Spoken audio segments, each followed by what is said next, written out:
Hello, and welcome to possibly the worst reading month I've ever had. I think numbers wise, 100%. I read 9 books. One of them is an essay, so really 8. A lot of arcs in this month. A lot of arcs, which obviously unknown waters. As a result, I think that's reflected on the overall rating. You know, I've never been a big arc person. I like to have books come out curated for me, essentially, in terms of okay, this one's worth checking out, etc. But this year I wanted to try more because there was a lot I was interested in, a lot of returning authors, and I dare to say it may not have worked out for me. Housekeeping first, in terms of what's happening. Based on the vote for big books that I'm scared of, which is a video I put out a while ago, in which I asked people to let me know what they think I should read, what they would want to read, and it would be a Discord buddy read. East of Eden looks like it's going to win that. So in the month of April, I will be reading East of Eden, and it will be a buddy read on the Discord. So if you want to get involved in reading a classic, possibly the great American novel, as they like to say, East of Eden by John Steinbeck will be a book that I'll be reading. Very much looking forward to it. So, yeah, Discord's in the description as always. Oh, yes, the other thing is that I'm currently on a mission to read more non-fiction. That's something I'm going to try to do. So I took the advice of, or a recommendation from someone in Discord, so I'm currently reading How the Word is Passed by Clint Smith. I've probably finished that in the next few days. Then I think I'm going to read The 100 Years' War on Palestine. I have a lot of recommendations from people now, and I'm just looking to put it out there. Not memoirs. I've read a lot of memoirs. I have memoirs that I need to read. This is more like general pop history or historical pieces in general. Just anything and everything, really. Like it's one of those things where people are like, well, what are you into? And I understand that as a question, but there is so much that it's sometimes easy to forget, or I don't want to focus on only set things, because if someone recommends something wild and outrageous, or just from a curveball that I hadn't thought about, there is a chance that that'll be the thing that I'm drawn to. So yeah, I've had reviews from all over the place in terms of time periods, the vibe, more historical, more colloquial, everything and everything. So there's no guarantee I'm going to read them anywhere in the near future. This is just something that I would like to get out there. But we are here for a particular thing, and that is to discuss the books that I thought were mid mostly throughout the month, with a couple of saving graces. The first book I finished was The Unworthy by Agustina Bazterrica. So I, if you don't know, loved Tender as the Flesh. Fantastic book. And following that, I then saw, I think it was probably 2 years ago now, there was a new translation of one of their short story collections that was written before Tender as the Flesh. So I put in for that, and I gave that, I think, 2 stars. I did not enjoy that short story collection. And unfortunately, it sucked. So, the description of the book is the long-awaited new novel from the author of global sensation Tender as the Flesh. A thrilling work of literary horror about a woman cloistered in a secretive, violent religious order, while outside, the world has fallen into chaos. So, yeah, essentially you're following one of the Unworthy. It is in this post-apocalyptic future. People are being affected by radiation. Mutation is occurring, and the Unworthy are those that are mutated in some way. And they're essentially servants there to cater for the blessed. And the blessed are kind of people who are unaffected, but they do have their tongues cut out, and they live in a separate section compared to everyone else. And there's only one man that they're aware of, who is the voice of a new god. The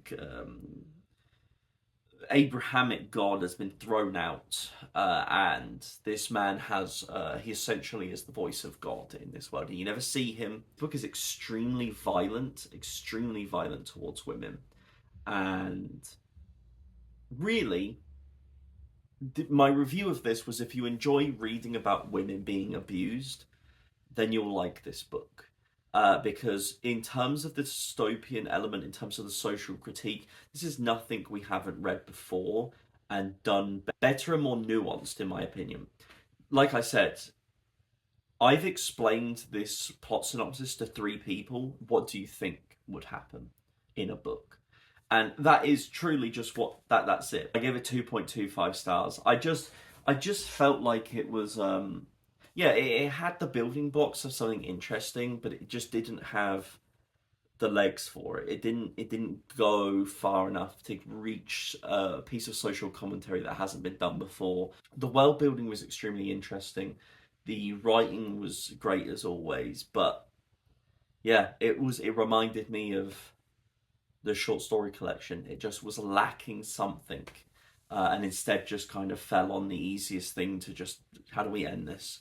And immediately I was like, oh, so this is what's happening. That was a big problem, is that immediately I was like, oh, so this is what the book is going to be, and I was hoping that that would be revealed halfway through or something, and then it's like, okay, now we're going to build on this. Instead, that is the end of the book. That's the whole book. Um, Next up, I read On Being Ill by Virginia Woolf. This is unrated. I didn't give it anything because it truly is like an 8-page essay.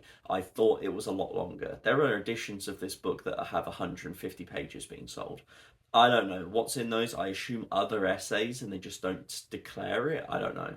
But when I actually got a PDF of it, it's 8 pages long.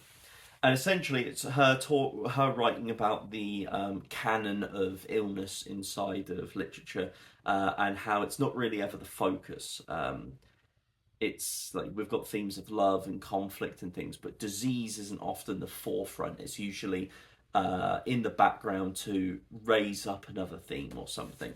So yeah, she was pretty much just pointing that out and talking about the canon of illness inside of literature. After that, I read Hunchback. That has now been longlisted for the Booker International Prize. I gave it 3 stars. I thought it was a good book that I just didn't enjoy the writing style. This is extremely short. It's like 100 pages long, and you're following a woman who, I want to get all the terminology right. They have a congenital muscle disorder, which means that essentially they have a curvature in their spine. It affects their breathing. They are constantly on a ventilator. And yeah, we're following this character in this position, living in a care home and in their electric wheelchair. And they essentially have a life where they're writing articles, smut, really raunchy smut online, and it kind of brings into the play the autonomy of this person.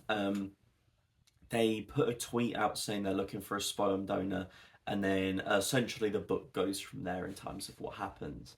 But yeah, I just didn't like the voice of the book. It was kind of, sassy isn't the right word. I find sassy to be demeaning term.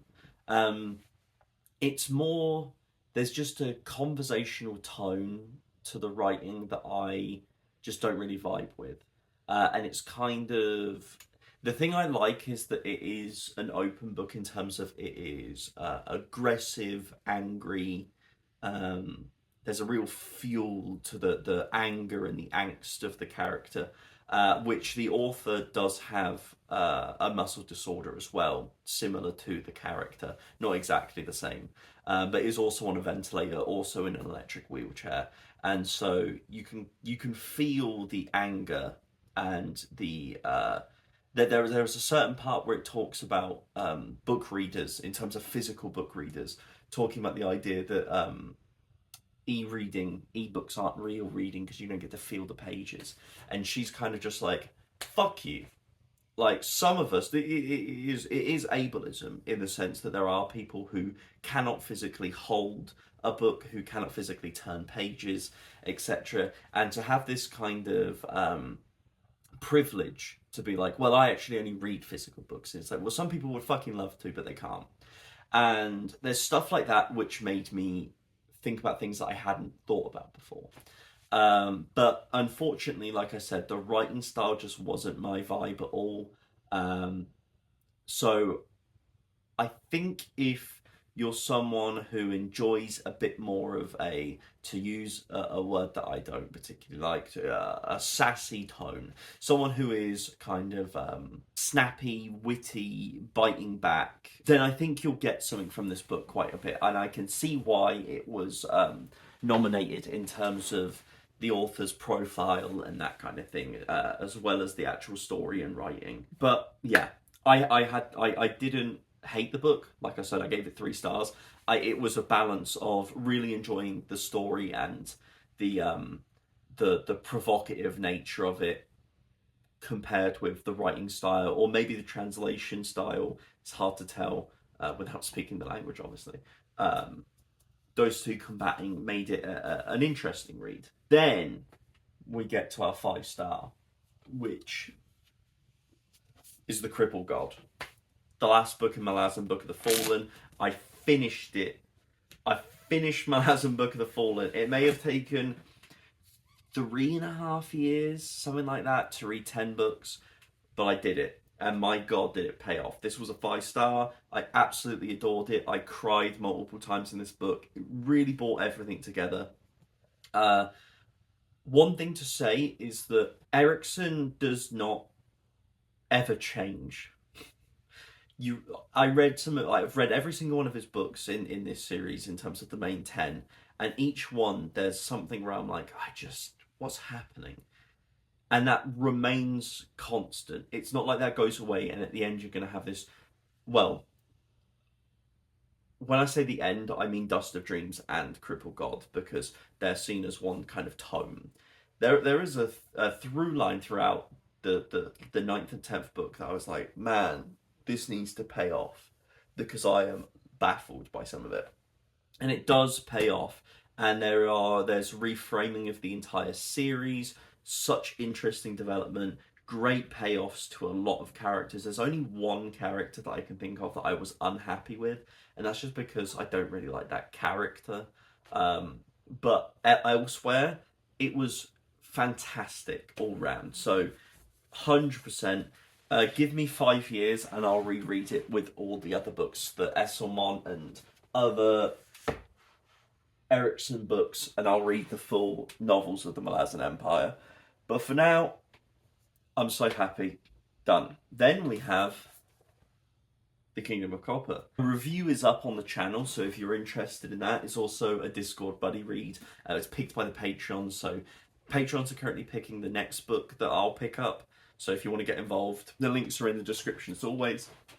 This was a 4.5. I really enjoyed it. I think this, I'm currently reading the 3rd book. I'm like a 25% of the way through. I think this will be the best book in the series so far, just based on the opening of Empire of Gold. And yes, essentially, in that review, I, of course, talk in spoilers as well later on. But for the beginning, I talk about how this is exactly what I wanted a second book to be. It takes the blocks in terms of the characters, the world building, the political machinations, and it just explores them a lot more.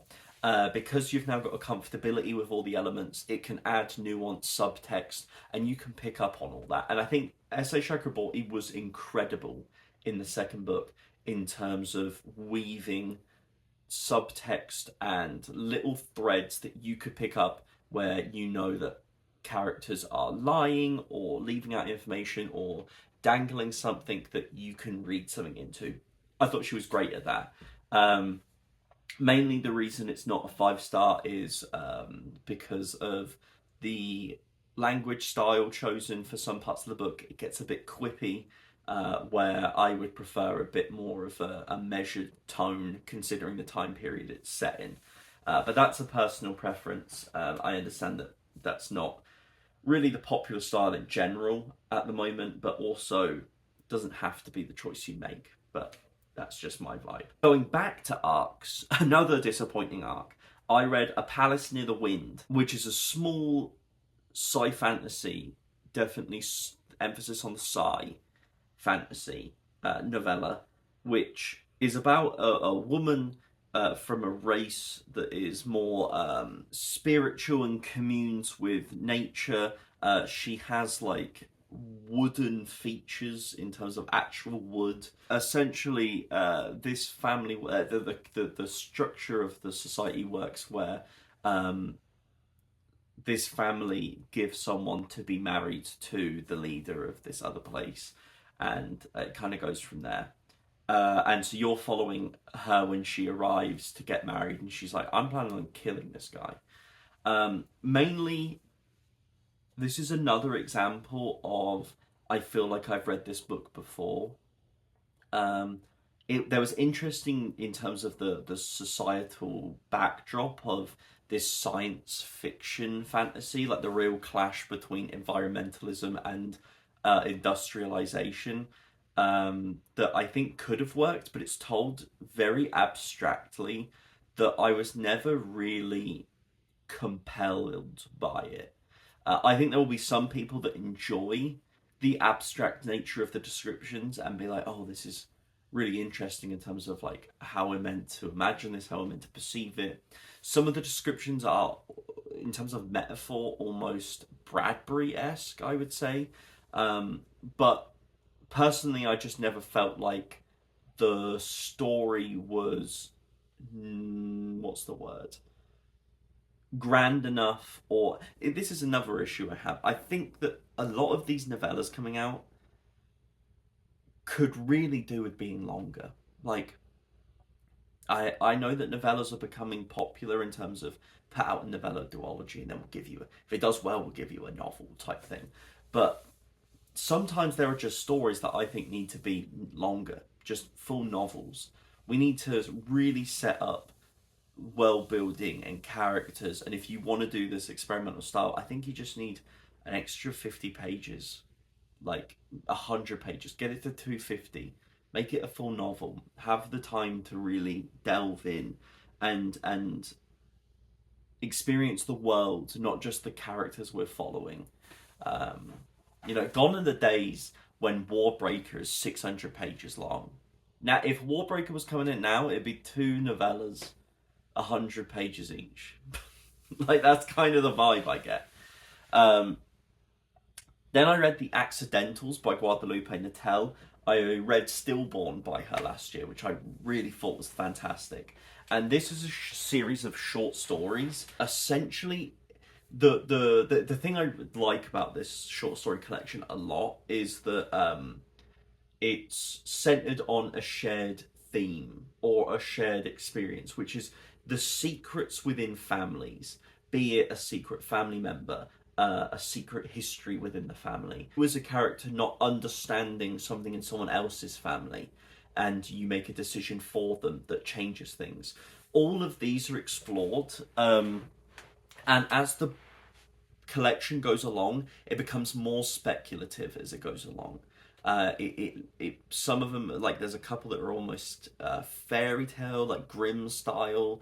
Some that are like science fiction speculative. It really changes as the collection goes along. So there's a lot of interesting things. I gave it a 3.75. I thought that the first few were really strong in terms of when I got that realization of like, oh, this is all about the idea of like family and secrets and perceivement, like perception, and I was really in. And then some of the stories just kind of lacked a little, and it brought it down. And so it was still a very interesting collection. I think I would recommend it to people. I think Hunchback and The Accidentals both have a lot of value in them.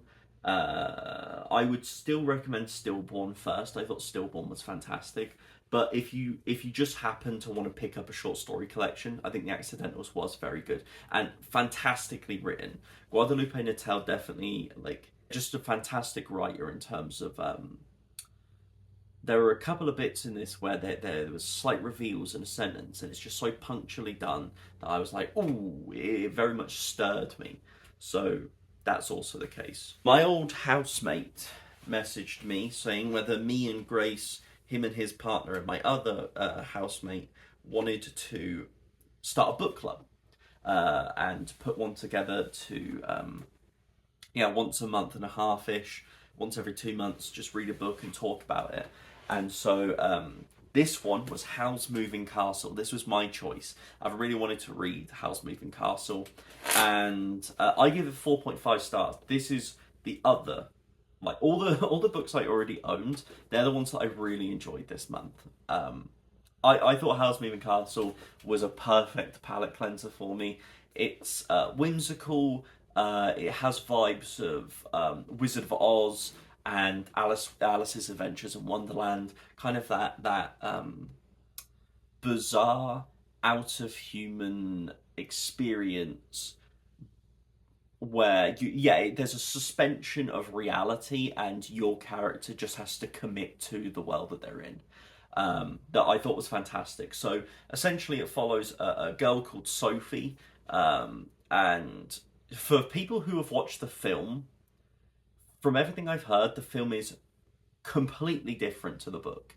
Like, I was talking to someone I work with and they're a big fan of the film, and I started explaining things and they were like, what the fuck are you talking about? Like, those characters are barely in it. And I'm like, oh, they're like some of the main characters. So essentially, you're following Sophie, who's a young girl, oldest of 3 sisters, born in a family where they now have a mother-in-law who owns a hat shop. And all three sisters end up kind of in a situation where one of them is sent to take an apprenticeship at a bakery, one of them is sent as an apprenticeship to learn magic, and Sophie is left to take over the hat shop when they kind of are ready to retire. And one day, the Witch of the Waste, hence the Wizard of Oz reference that's in my head, she curses Sophie, so Sophie looks 90 years old and also feels 90 years old. It's one of the great things in this book, is that she just commits. She's like, fuck it, I'm old now. Fuck, these people piss me off. I'm old, I'm aching. Everyone annoys me, and it's kind of fun that way. But she also has that endearing, childlike quality. It's a great parallel to have whimsy and darkness and everything going on. And I don't want to say any more than that, because I think there's just a lot to discover in this that is kind of wacky and silly and fun and dark, and it's just a great fairy tale type story. Very fun writing. Like, you can tell it's a book for 10 to 12-year-olds. It's kind of got that real nice, easy read to it. But a very compelling story. I don't know how I'd feel about... I feel like it's a very 90s book in the sense of the people reading it. I don't know how children nowadays would react to some of the messaging in it.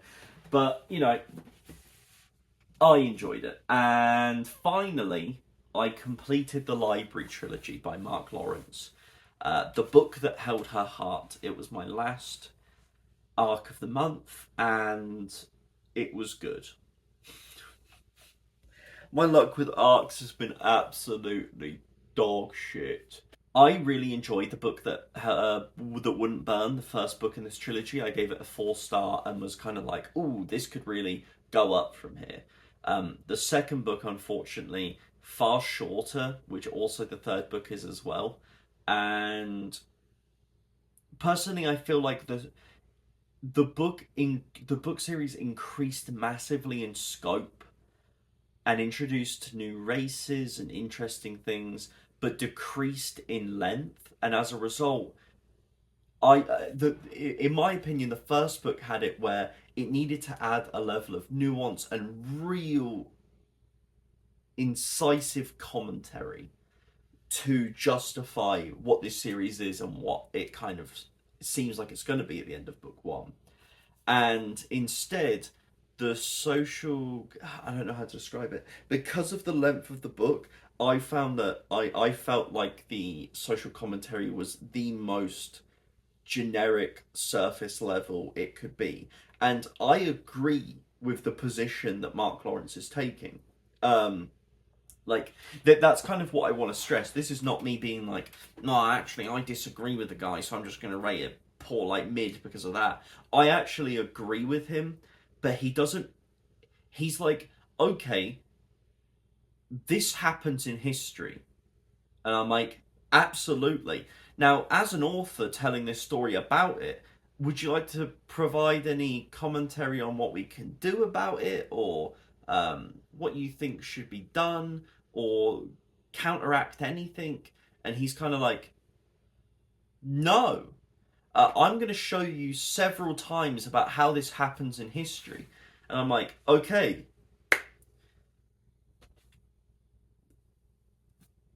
I watch the news. I am aware of history. I have gone through a public education. Like, I understand that there may... If you're someone who reads this series and you're like, I never thought about it that way before, then 100%. But I think that most people reading understand. Like, that's my personal opinion. I was like, okay, now I would really love for you to do something with this. And instead, the final book really was like it added a new perspective that actually was my favorite part of the book. It was a very brave choice to write from the perspective he does. I feel like the name definitely could have been different for anyone who's read it. I thought that was a bit too on the nose. But I did think it was a brave choice, and I think if it would have been introduced in book 2, I would have, like, I don't know, things were dropped in order to be brought back for a conclusion. Things from the second book fell away and then were brought back at the very end. I don't know, there was a lack of cohesion, because I think the concept got too large and unwieldy and out of hand, especially for the word count that we have. Like, these are 350-page books that are talking about limitless history and limitless time and limitless everything. And to try to cram infinity into 350 pages was quite the fucking task. But I like I said, I don't disagree with Mark Lawrence. I actually think that it was... The concept is brilliant and could have really been something, but it just didn't quite land for me. So a 2.5 was where I ended up. I did not dislike the reading experience. I enjoyed parts of the ending quite a bit. I enjoyed some parts of the story, but it just, it falls directly on an average book for me. So, by golly gosh, as you can tell, that is a fucking mid-month. We continue the series. We're going to be finished this trilogy this March. We are finished with Malazan Book of the Fallen. We did a lot, and I really enjoyed House Moving Castle. Grace loved it as well. She gave it 5 stars, and I hope everyone else that I'm reading it with is enjoying it as well. So it's crazy that I read 9 books and I'm currently holding 3 books physically in my hands. But if you did enjoy, please do like, please do subscribe, and as always, have a nice rest of your day.